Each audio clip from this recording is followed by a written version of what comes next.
Remember I said, I think our first session, that I expected this class would have a number of case studies to look at that were actually occurring during the time of the class. I didn't know what they'd all be, but I was sure things would happen that we could reflect upon in their currency along with the deeper readings and the academic content. So sure enough, I think I mentioned last week that on the day before our class last week, on the Monday, a number of faith groups decided to put together what was a vigil, really, outside the Capitol called the Faithful Filibuster. And it was our decision to read all 2,000 verses in the Bible, which are about the poor and vulnerable. There's really that many verses. And I showed you the Poverty Bible last week. We read from that Bible where all those verses are highlighted in orange. And we had no idea what to expect at all. And what we found was that the mainstream media they showed up at the beginning, one of them, and said, who do you think won the news cycle today? That was their only question. And they went over to the Capitol to talk about who won the news cycle every day. We got some religious press, which I expected, but what I was most interested in was how it took off on social media. It was a Twitter trend all week and kept trending and so on. And it was a really very encouraging response among a lot of young people who were reading social media. And many of the issues that we're discussing there and things that happened are really good case studies for our class conversation. You might have seen the picture of Jacob and his daughter reading the scriptures under an umbrella. That was one of my favorite shots of the whole time. She's what? How old? 18 months. So she looked quite alert in what she was trying to give a message there to the members of Congress about protecting the poor and vulnerable. I thought there's a good future there for us with her. But there are a number of stories, and I would just say this. A lot of people came and participated, and their stories or their experience was really quite significant as they told their stories. And I want to share one of those with you that happened, and this continues. I'll just say right now, we just decided this morning that if you've been following this in the news, the Senate, finally the women took over in the Senate. Thanks be to God, as they say in the Episcopal Church. And a bipartisan group of women has forged a Senate possibility that would have to be approved by the House, and that'll be voted on today and tonight and tomorrow. Tomorrow's a big day for voting whether or not we open the government and avoid the default on Thursday. It's a big day tomorrow. So we decided this morning to have a religious sunrise prayer service at sunrise on the steps of the Capitol tomorrow morning, on the East Capitol steps. The Catholic Bishops' Conference, the National Association of Evangelicals, the Salvation Army has joined, Sojourners, Bread for the World have all joined, all of the sponsoring organizations. So tomorrow, with or without press, we will open at 7 a.m. on the East Capitol steps and say prayers and read from the scriptures. And the Catholic Conference is going to coordinate the rest of the day. So it's Catholic Day tomorrow. So if you want to come, you're welcome to come, sunrise or anytime during the day. But when I was out reading, I was out all 3 mornings, Wednesday, Thursday, and Friday of last week. And it really is quite an experience having, we've all done a lot of things over the years, and we're used to big crowds and press cameras everywhere. But to be reading those Bible verses across, I could see the Capitol, and it was just usually a few of us and I would read and someone hold an umbrella for me. It rained the whole time, of course, the entire time. And so that became very symbolic and almost metaphoric. Out in the rain reading the scriptures, I was holding the umbrella for a lot of young pastors. One drove with her parishioners from Ohio on Saturday all the way here to do the reading and drive back to Ohio. So there were all these stories like that were quite interesting. So we didn't get meet the press or face the nation, but we got a lot of people responding. Now, when I was reading, I think on Thursday, I let the other faith leaders read first so they could go back to work. And I read last, and I was going to stay longer. So I'm reading away.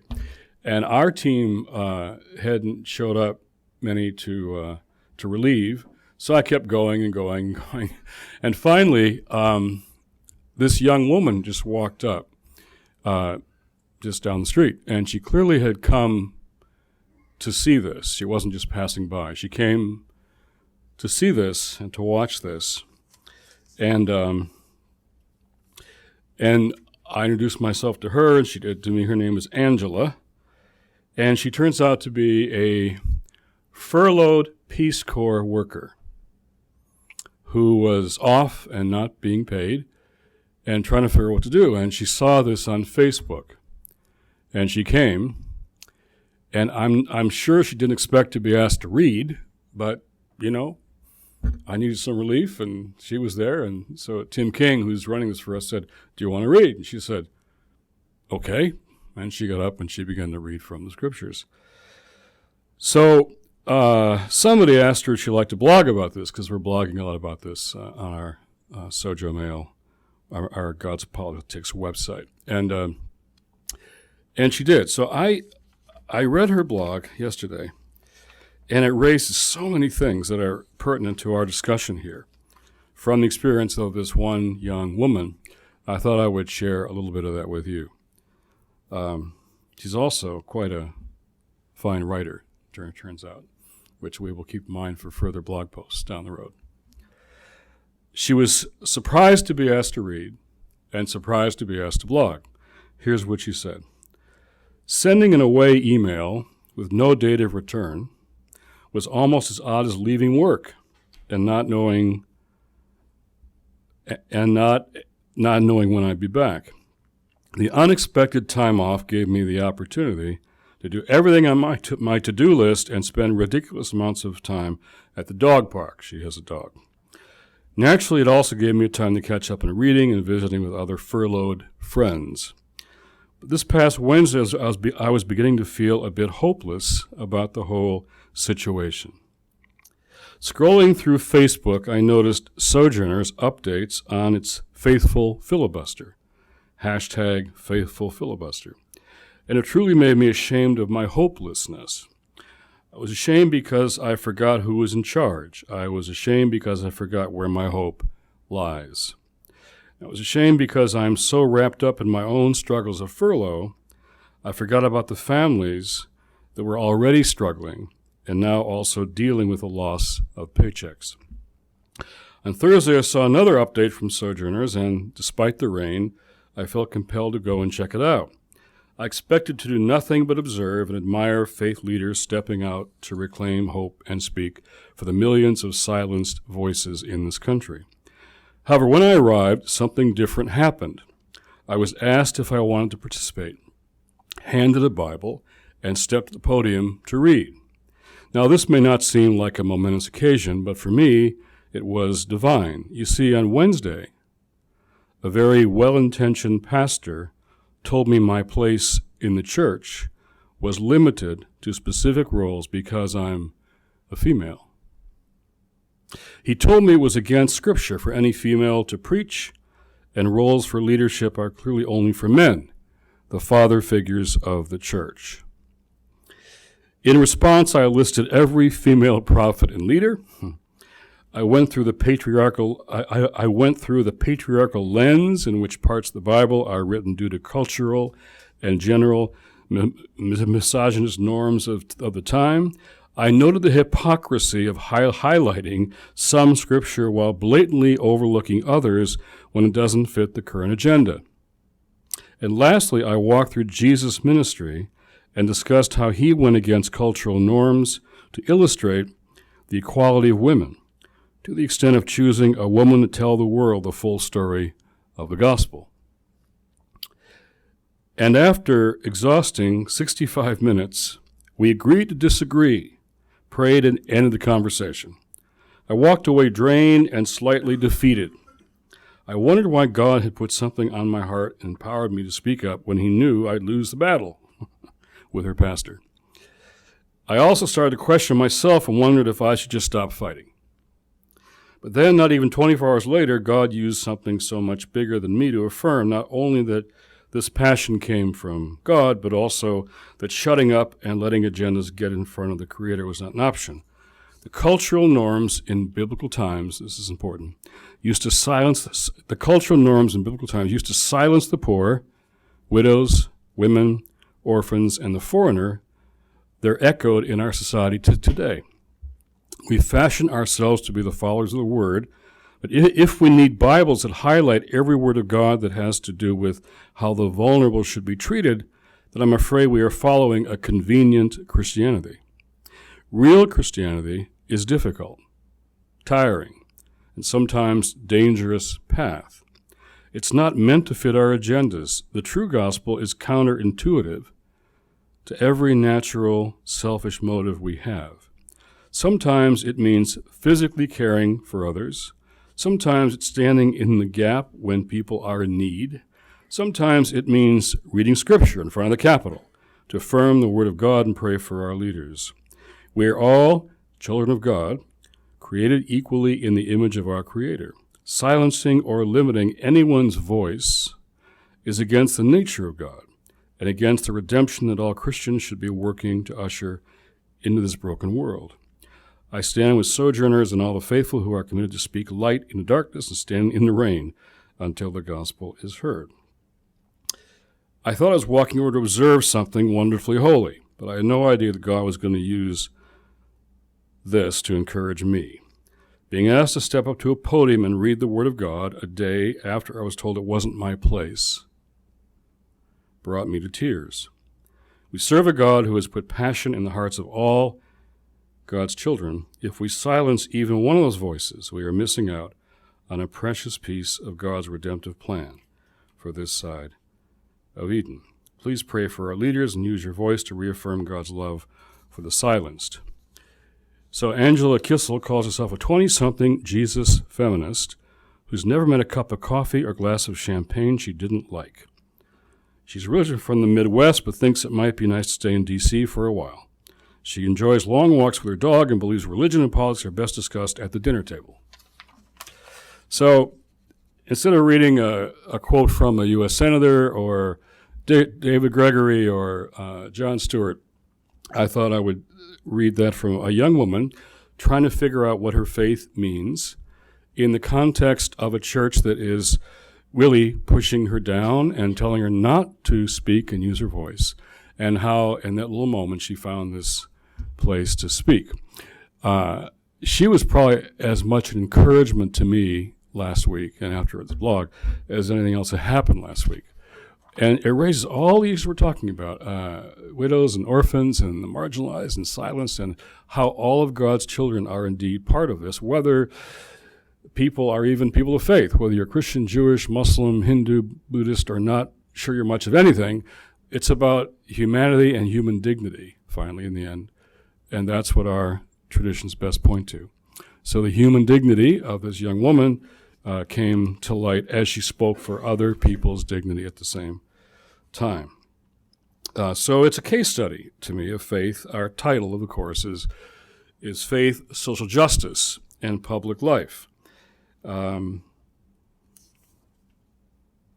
let's turn to the topic for today, which is very much along the same lines, race and religion. So the very same day, on Wednesday, that we began this faithful filibuster, Sojourners also hosted was called the Faith Community Premiere of the new film that is released this weekend around the country called 12 Years a Slave. You've probably seen the trailers. They're out now this week. And we did the film company asked us to do they wanted a release for the faith community, and we did that downtown at one of the theaters on E Street. After we showed the film, we had a panel discussion. People like Otis Moss III, pastor of Chicago Jeremiah Wright's old church in Chicago. Now it's pastored by Otis Moss III, powerful, dynamic, young black preacher. We had a number of people on the panel, reflections. We had Alfie Woodard there, who was in the film. She was one of the stars, and she was there to reflect on what it's like making the film. It was a very powerful discussion time. But here's what I heard people say. The film was powerful, I said, breathtaking. It was both of those. And often people said it leaves you speechless. And that may be your experience if you see the film, and I'd recommend to all of you that you do see the film as soon as you can. Otis Moss III, as the pastor, is also a cinematic critic, and he's taught cinema. He reviewed this film in the context of all the films on slavery ever, Birth of a Nation forward, half a dozen, and he thought this is the best one thus far in terms of its depiction of the reality of slavery. So, but the point about leaving us speechless was a problem for me as a panelist, because my concern is that we are indeed still speechless when it comes to issues of race in this country. And the point of the film is indeed we can't be speechless. And my concern when you see the film, see if you agree, is that the movie, it is very powerful, and it does take your breath away. The brutality, the violence, the dehumanizing system, the destruction of families and kids is just stunning. My concern is the film will become a museum movie, a museum film. We all go to see what used to happen in the past, and the kids all go and see it and say, wow, wasn't that terrible? And isn't it good that we no longer have to face any of that? That's the danger of this kind of film, because all of what we saw, and you'll see in the film if you see it, the violence, the degradation, the comments of a slave trader when they were taking a woman's 2 children from her to sell them off separately and sell her to somebody else. And she was just weeping with the groans that could only come from the heart of a parent. And the comment was, you will soon forget your children. You will soon forget your children, which is a line that struck me most deeply as a parent, because, in fact, she never forgot her children, and you could never, as a parent, forget your children.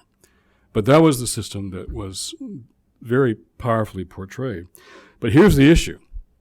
That system was tolerated by most people in this country, by almost all white people. Almost all North and South white people tolerated that. The founders of this nation, not just Southerners, the founders of the nation, the ones to whom the monuments are dedicated, they tolerated this system. And most white churches and white congregations of all kinds tolerated the system. In fact, in the movie, there's a line from a slave master who just is lashing his slave and tells the others that to lash a slave, he said, is scriptural.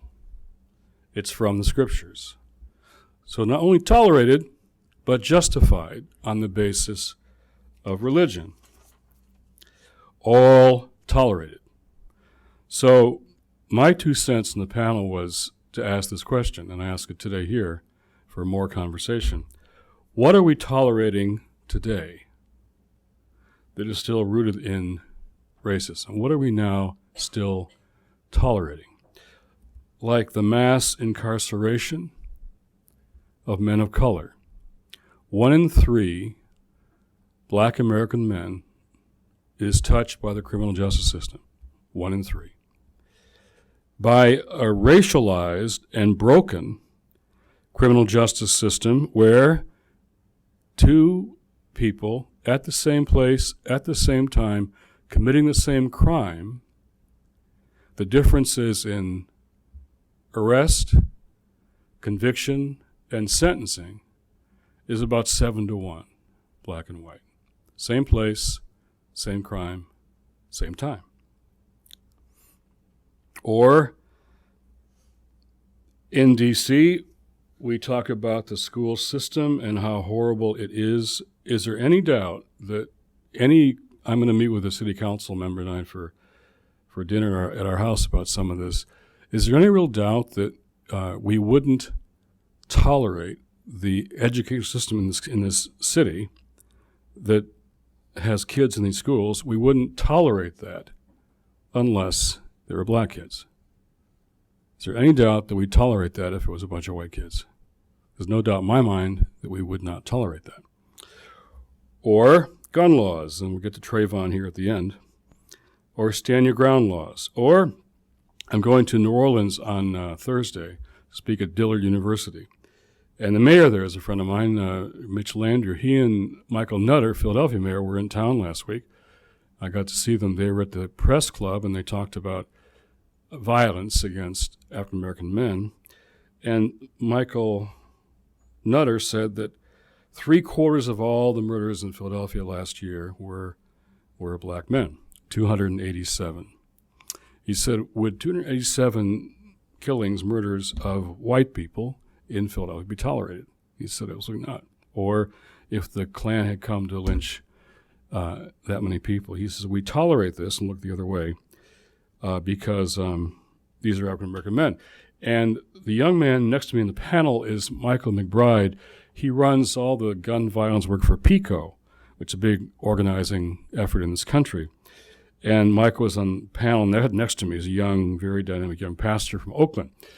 And it's clear to him that we wouldn't tolerate all the gun violence, as he says, if most of it wasn't finally happening to young people of color in our cities. So the question for that audience and for us is, what do we tolerate? Now, I enjoy doing commencements at universities, and I met Jack DeGioia years ago at Davos one year, and we were on a panel together, and we talked, and he says, I'd like you to speak at Georgetown. So I said, sure. I came home and a letter from him, could you speak at our commencement? So that was the first talk I gave, was at the commencement about 5 years ago here. That's I thought, great place to start. But the commencement address that I remember most in my commencement addresses that meant the most to me, even more in Georgetown, was when I gave the commencement at Sing Sing Prison a few years ago. There is a class at Sing Sing teaching inmates to be masters of divinity, seminary class, inside the walls of Sing Sing. I don't know why, but it's the only one in the country, no prison that I have heard of other than Sing Sing, has a seminary class inside the walls, and they graduate their students to continue to work inside the walls. They have a life sentence, or to go outside if they get freed, and they become street pastors and go back to their communities. So I got a call one day, it was a letter one day, from one of these young men at Sing Sing. And he said, we've heard that you come and talk to people who have read your books and have discussions about your book with those people to have a discussion. Is that true? If it is, we're reading your book at Sing Sing, and we'd like you to come and talk to us about that. Would you come and talk to us? So I wrote back and I said, sounds like a good idea. When do you want me to come? And the young brother writes back, like I could tell he had a sense of humor. He said, well, we're free most nights. He said, we're kind of a captive audience here.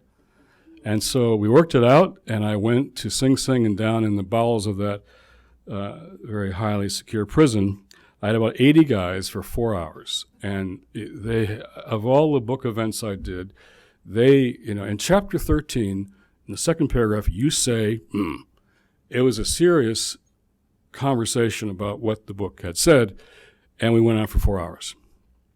One of those comments from one young man said, You know, Jim, all of us here at Sing Sing are from about 5 neighborhoods in New York City.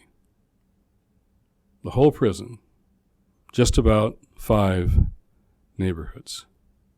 He said, it's like you get on a train in my neighborhood when you're 9 or 10 years old, and the train ends up here at Sing Sing. Getting on a train, ends up here at Sing Sing. He said, but a lot of us have had a conversion inside the walls here, conversion. So when we get out, we're going to go back and stop that train. Go back and stop the train. I was in New York 2 years later leading a forum on poverty in New York, and guess who was up front moderating? Back, out of prison now, home, trying to stop the train. Same young man. Daryl Ferguson. We've become good friends since. Now,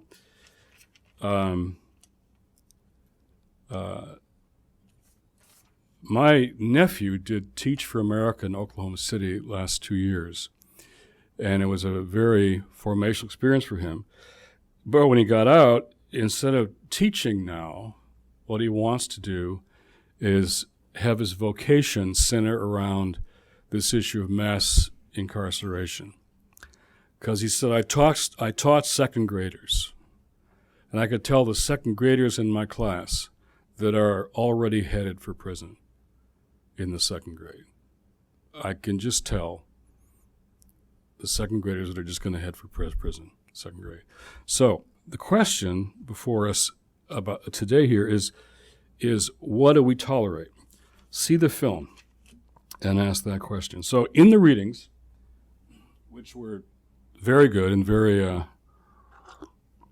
honest, in your reflections on them, very honest reflections, there was a comment or two about how, since they focus so much on Trayvon, which we're going to get to in a few minutes, and thoughts about white, black attitudes and values toward race and toward Trayvon and all those different sort of surveys that people took, there wasn't so much about the biblical, theological roots of the issue of race and religion, which we did on immigration, we've done on other issues. So I thought I'd start there. So I want to give you what you didn't get in your readings. This is my sense of the sort of the biblical, theological foundations for this discussion. Then we'll go right to Trayvon after that. So let me start with King. Our goal is to create a beloved community, and this will require a qualitative change in our souls as well as a quantitative change in our lives. Or as Congressman Lewis says, as a nation and as a people, as a home, as a family, we've made a lot of progress. We've come a distance. But we're still not there. We have not yet created the beloved community. We've not yet come to that point where we recognize the dignity and worth of every human being. It is still a struggle. We still have a distance to go before we create one family, one house, the American house. Now, this vision of community, beloved community, King believed was embedded in the experience of the early church, where he was from as a Baptist minister, that crossed all human boundaries and was the underlying foundation for the civil rights movement, which he made clear again and again. So let's look at some of the relevant scriptures and see how they might guide us in the context of this nation and this world, where our demographics are changing so fundamentally. Let me just say that as clear as I can. By 2050, most Americans will trace their lineage from Africa, Asia, or Latin America. By 2050, most Americans will be from Africa, Asia, or Latin America. And that demographic time bomb is, in my view, what's underneath the immigration battle. We discussed this in immigration. It's underneath the Tea Party battle right now. It's underneath the government funding, government open, close. That demographic is the underlying reality nobody wants to talk about. So I meant to mention that during the immigration conversation. I think it's more subtly there, but powerfully there now as well. So Galatians 3:28 is probably the most historically important text on this in the New Testament. It says, there can be no division in a Jew or non-Jew, slave or free, male or female. Among us, you are all equal. That is, we are all in a common relationship with Jesus Christ.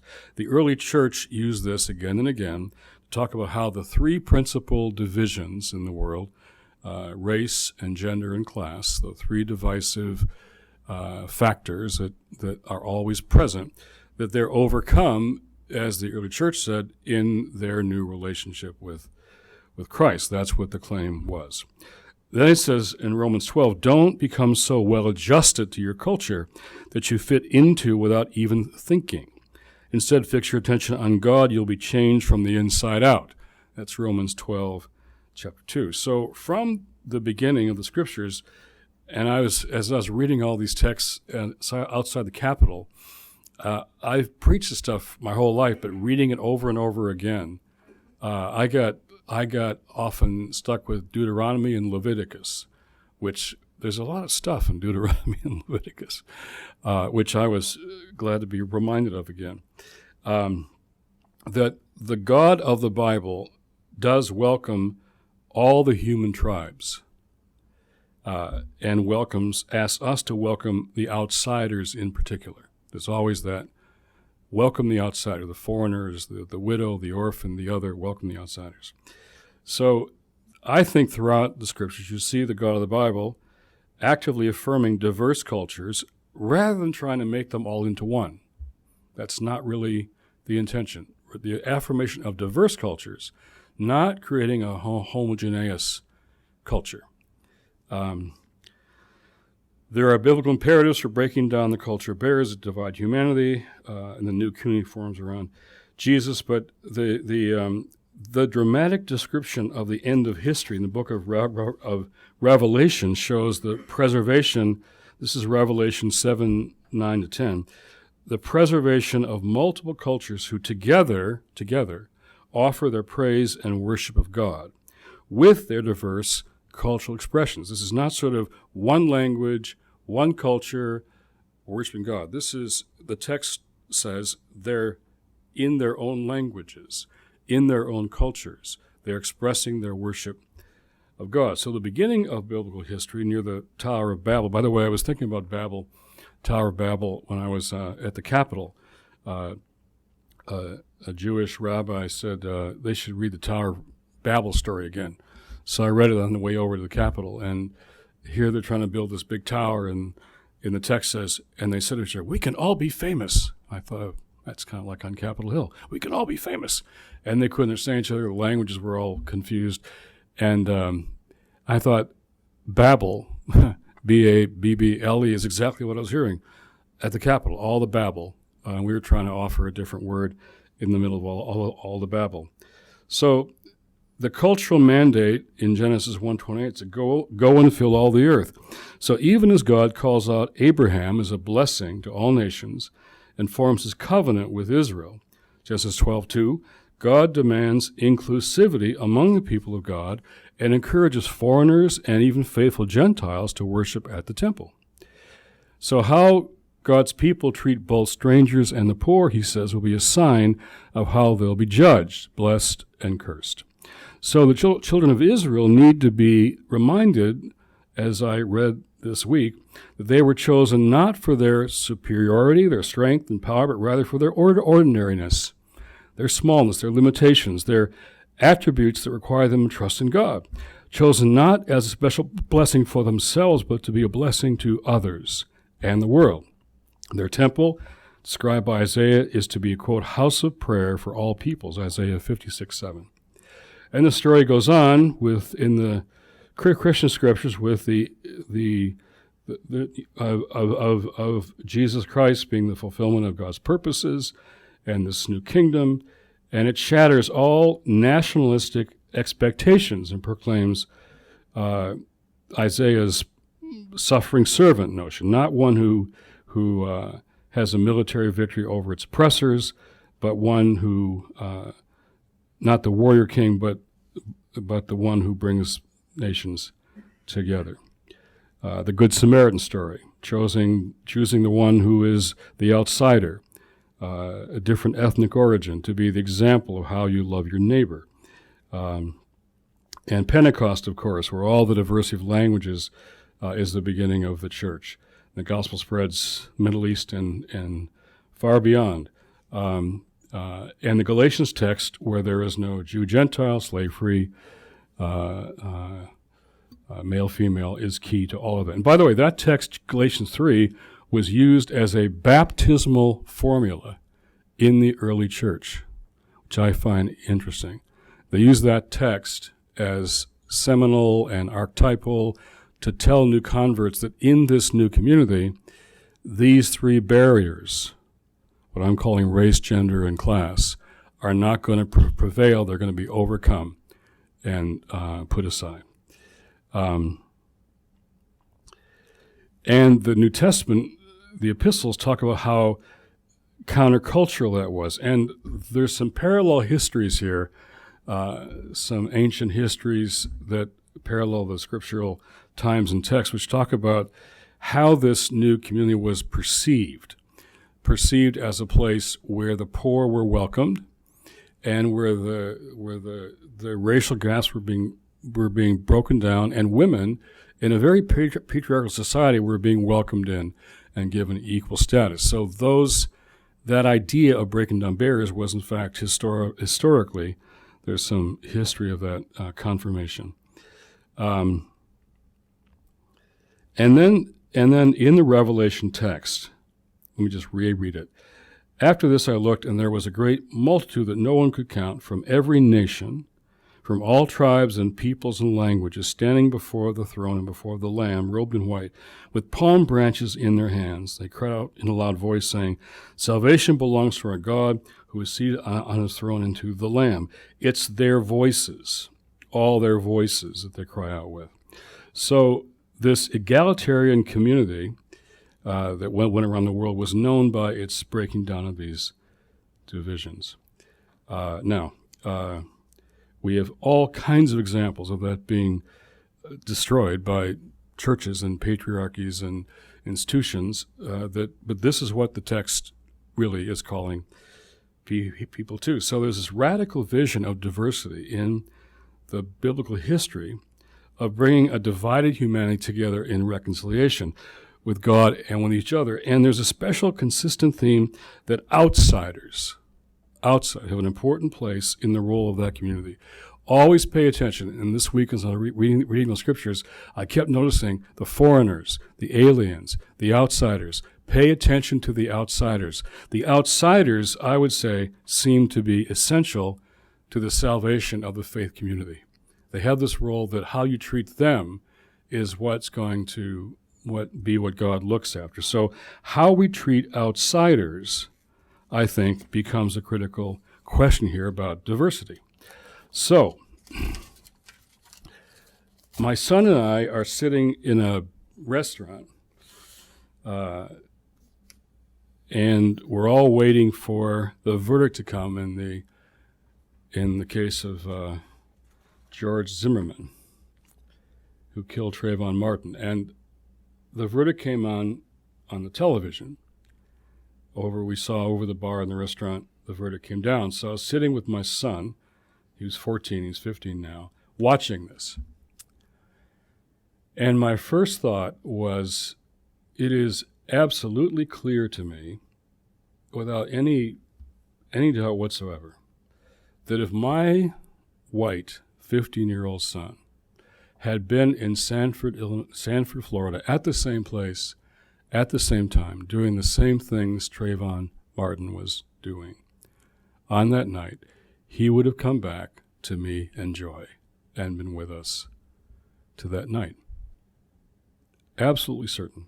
And yet Trayvon Martin did not come back and was not with his parents anymore.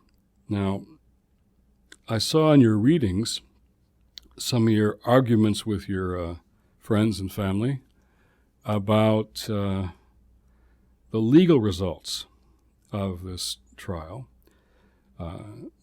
There was a trial, the results must be accepted. Now, how well the case against George Zimmerman was prosecuted, how fair the tactics were on the defense side, the size, selection of jury, all that stuff, how narrowly instructions were given, all those legal issues will be the subject of conversation for years. We can talk about that stuff forever. Okay. But while the legal verdict of the trial is over, and in this country must be accepted, the larger social meaning of that court case and that verdict and one so much like it are going to be with us for a long time. So in the piece I wrote for you to read, I said it isn't about verdicts, it's about values. So what happened on the ground between a 17-year-old young boy who was being followed by a stranger whom he didn't know, and he was scared, that's clear, calling his friends. What finally happened between them on the ground, nobody will ever know. I know a lot of young boys, young kids. I've coached them. I've done a lot of gang truce work. I've known a lot of gang leaders and gang members. And, what happens when people get into that situation, a lot of things happen. But one thing we know for sure, Trayvon Martin would not have been followed were it not for the color of his skin. My son wouldn't have been followed. He was followed. And race should have been put at the center of this trial from the beginning, because it was all about race. When the defense puts up a witness, a woman who testifies that she was robbed in the same apartment complex by a young black man, as if that is relevant to this trial of this other young black man, says it all. Did Trayvon Martin rob you? No. A young black man robbed you? Yes. Therefore, it is appropriate and legitimate, understandable to follow a young black man. Did the kid who robbed you, was he wearing Nike shoes? Yes. Therefore, should we follow all the kids we find with Nike shoes? Because they might rob you too. Right? From the beginning, it was objectively racial profiling.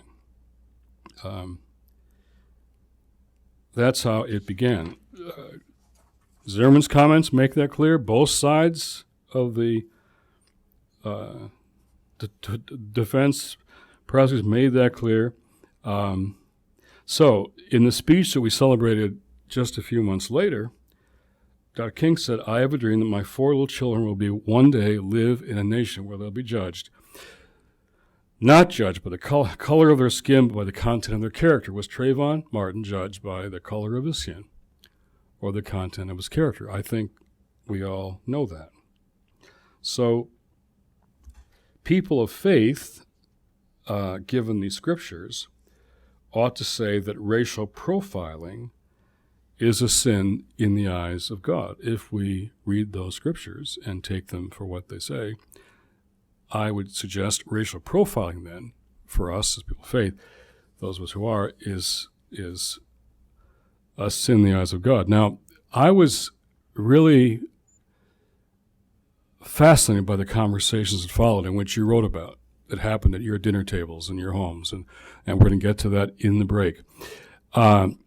And I was with a lot of parents afterwards, black parents and white parents, and it was just stunning to me, and I'll just focus on this here to close, how the conversation with black parents was so entirely different than the conversation with white parents. Ask any black family in this country, and I mean any black family, black parents, if they've had a conversation with their kids, especially their sons, about how to behave when you're around the police. I don't know a black father or mother who hasn't had that conversation with their kids, especially with their sons. I don't know anyone Who hasn't the conversation? I was with a very conservative African-American commentator in the UK. We were on TV debating King's speech on the anniversary. I was in the UK, and they brought this guy over. He's a conservative African-American guy, which is fine. And he says, we've made great progress, and nothing's left to do, and Al Sharpton's a fraud, and on and on. And I just said, did you have that conversation with your dad? He said, yeah. Have you had it with your sons? He said, yeah. And the BBC announcer said, what does that tell you? That conversation. Now the conversation is different. Now it's not just how to behave around police, but how to behave around anybody that might have a gun because of carry and conceal gun laws and stand your ground laws that are now in 17 states, including Florida. Now it's even a scarier conversation about how to behave. This is 2013, 50 years after King's speech about I Have a Dream. And go a little deeper here about churches. Most white churches around the country did not spend the next Sunday after that verdict talking about Trayvon Martin. There was maybe a mention of it in some prayers here and there, no mention of it in lots of white churches. But it was the topic of conversation, prayer, weeping, wailing, sermons, everything in virtually every black church in America that Sunday. King said 50 years ago, the most segregated hour in America is Sunday at 11 o'clock. He said that 50 years ago, and the Sunday after the Trayvon Martin killing, after the verdict in the Trayvon Martin killing with George Zimmerman, proved that point. What was happening in black churches and what was happening in white churches were completely different things. So, what do we do with this systemic, because it's a criminal justice system, systemic injustice, and culture that assumes white boys will succeed and leads black boys to cower from the very institutions that are created to allegedly protect their own well-being? Why were so many 12-year-old black kids crying all night the next night after the Zimmerman verdict? Now, this to me has revealed this painful moment, how utterly segregated we still are in both reality and in perception. Where we live, who we live with, and therefore how we think about all these things. And this is true of liberals or conservatives. The issue was not so much political, because liberal whites were as oblivious to this as conservative whites, in my experience. So, what is the message here for people of faith whose scriptures say they are intended to be a multiracial community of faith? What does that really mean?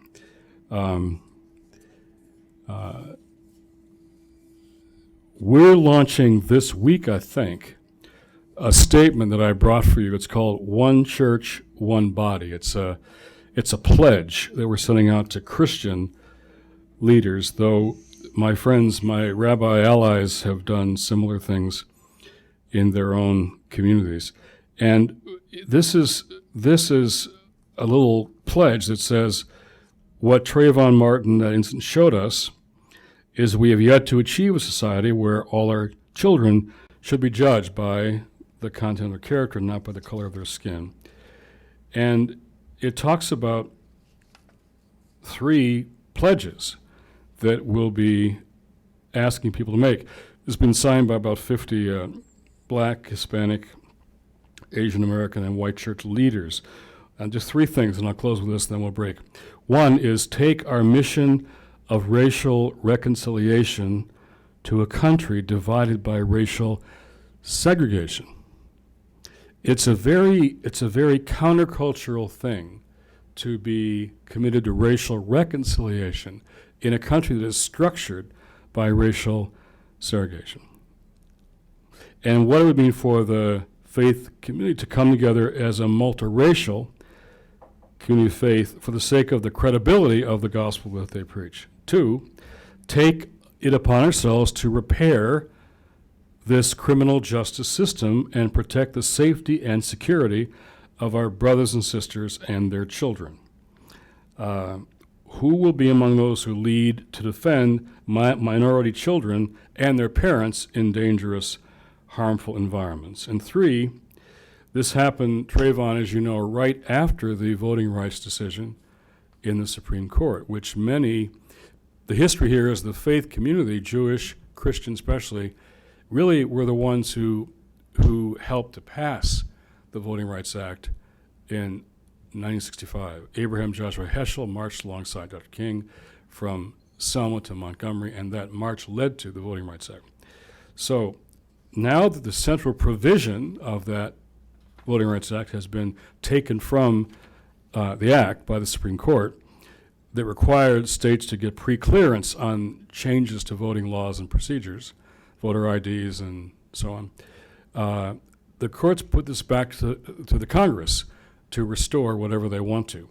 So the third point of this pledge is, in fact, to take to the Congress the critical need to restore the integrity of the Voting Rights Act, and that protecting voting rights for all is not only a foundational democratic principle, but also is rooted in the theological imperative to build a multiracial community that protects the least of these. So this pledge really is saying it's time to stand up and be who we are supposed to be at a time when the country is in need of some place, some moral compass to take us to a better and different kind of place. Last thing I think I'll say is one thing is true of millennials that I know and work with. There is instinctively, I think, a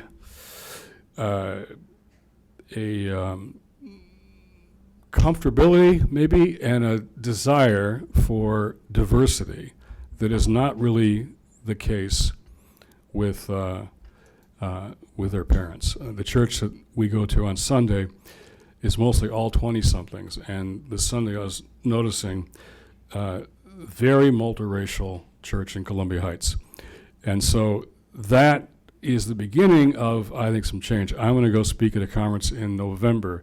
It's called the Mosaic Conference. It's a national convention of multiracial congregations trying to figure out how to do this, how to go forward. So I will say there's new efforts now by younger pastors and church members to see diversity not as a admirable trait, but as an intrinsic characteristic of this thing we call the community of faith.